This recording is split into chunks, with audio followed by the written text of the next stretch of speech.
to build the best companies in the world, you need the best people in the world. One of the best things about Silicon Valley is how it attracts the best talent from around the world. So what we're trying to do is build a place where something like that could happen in Japan and Tokyo. Hello and welcome to Startup Passport by Econsulate in collaboration with Takeoff Tokyo. Speaking of Takeoff Tokyo, we're here today with the founder and CEO of Takeoff Tokyo, Antti Sonninen. Thank you so much for joining us here today. For those that don't know you, could you give yourself a quick introduction about you as well as Takeoff Tokyo? Sure. Thanks so much for having me. Excited to be here. So my name is Antti. I'm originally from Finland, but I've been in Tokyo now for 11, 12 years. And Takeoff Tokyo, we're building, in short, the best place to start a company. And how we do that is through a conference that we organize every spring. But we're active throughout the year. You said best place to start a company, not just a startup, but a company as well. Yeah. Could you expand about what exactly you do to help companies or startups in their journey? So there's actually, of course, there's many amazing companies in Japan, and we just wanted to make a place where you can have all the different things you need to make the next Toyota or Sony in one place. Investor money, potential people who could join your company, collaboration partners, so a one-stop shop. And so we have our flagship conference once throughout the year, and then several smaller things around the year. Could you share in particular about what happens at the conferences? I think it was just last month, right? March 2025. Yes. Looked great. Yeah. And I would love to hear about your thoughts and what happened exactly there. So we had 2 main days. We had several different contents there. One was a pitch contest of 50 up-and-coming companies who were showcasing their products, and they were basically competing for investments.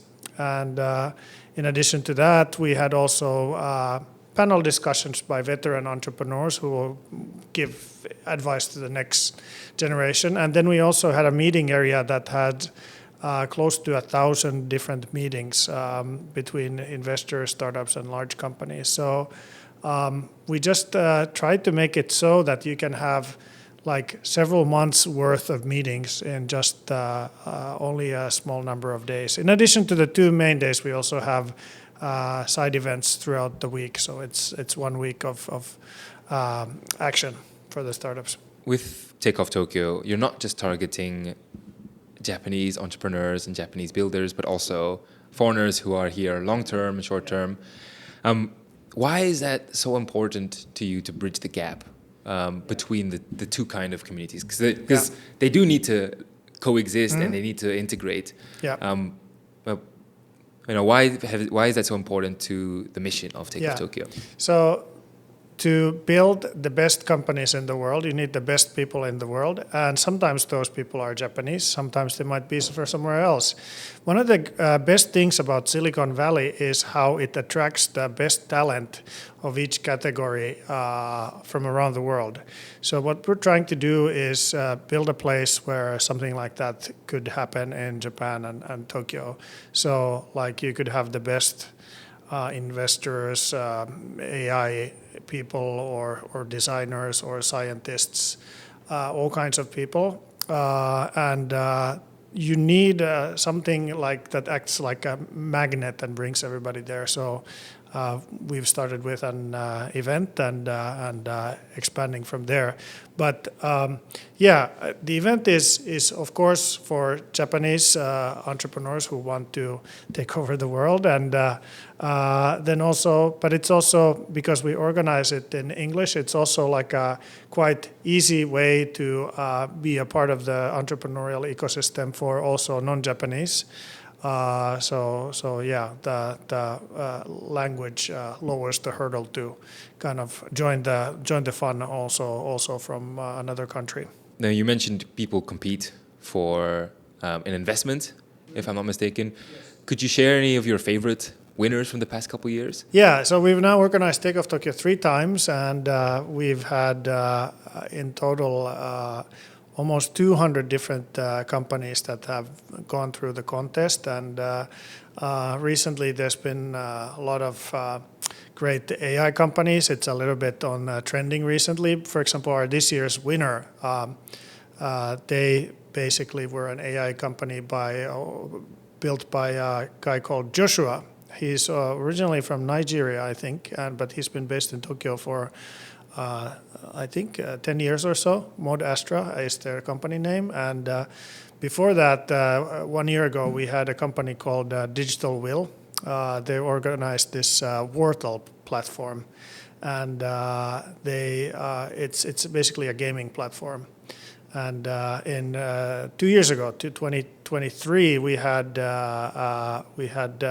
Gigabank, and they make this neobank that basically you can open a bank account using an app in just a few minutes, provided that all the checks go through their KYC and whatnot. But yeah, we have all kinds of companies, but especially recently, there's a lot of AI companies that are very getting all the attention. Just from the 3 winners, there's quite a variety of projects and companies and businesses who are entering into the competition. To a certain extent, the annual conference is kind of a litmus test of that year, what's trending and what's not. Exactly. Do you think the AI trend will continue into the next year's conference? It was already kind of started well before our conference, and I don't see it dying down anytime soon. Like, I think this AI trend is going to be continuing for a while. Let's see how long, but I wouldn't be surprised if it's still a big thing in 2026. Now, I want to backtrack, moving away from AI and back to the core kind of mission of Takeoff Tokyo. For any Japan-based founders and people out there, is there one thing or one insight that you could share, maybe a point of advice you would share if they want to go global? Because I'm sure, as you mentioned, you've got hundreds of projects going in to Takeoff Tokyo, some of them maybe not going through the competition, but meeting there. Is there something that you could say has been a successful point? If you could distill something for Japan-based founders looking to go global? Yeah, there's many things I could say. It's like one, but get started today rather than tomorrow or later. It of course depends on your business. Some business it's easier to go international for some industries than others. But one thing I see is that there's some companies who talk about it forever and then they forget to do. So start today in a capacity that makes sense for your company and your industry. And yeah, basically ideas are cheap and talk is easy, but execution is king. So basically, it's all about doing it, and especially if you haven't been building an internationally ambitious business yet, it might take you some time. So be prepared to fall on your face a few times, but it doesn't matter like how many times you fall down. What matters is how quickly and how often you get up. In Japanese, there's this saying that's I think one of my favorite sayings in Japanese called nanakorobi yaoki. It basically means fall down 7 times, but get up 8 times. That's a beautiful saying. Yeah. Thanks for sharing that. Yeah. I want to leave with one final question. I just wanted to ask, what is one industry do you think people are overlooking? For example, if there's an entrepreneur out there looking for their next industry to enter, is there something you think is underrepresented? That I know pretty much what's an opportunity that you see underutilized. Is there a specific industry, maybe over the past 3 conferences, that you see not represented very much? Yes, I don't see anything that is way underrepresented right now, but yeah,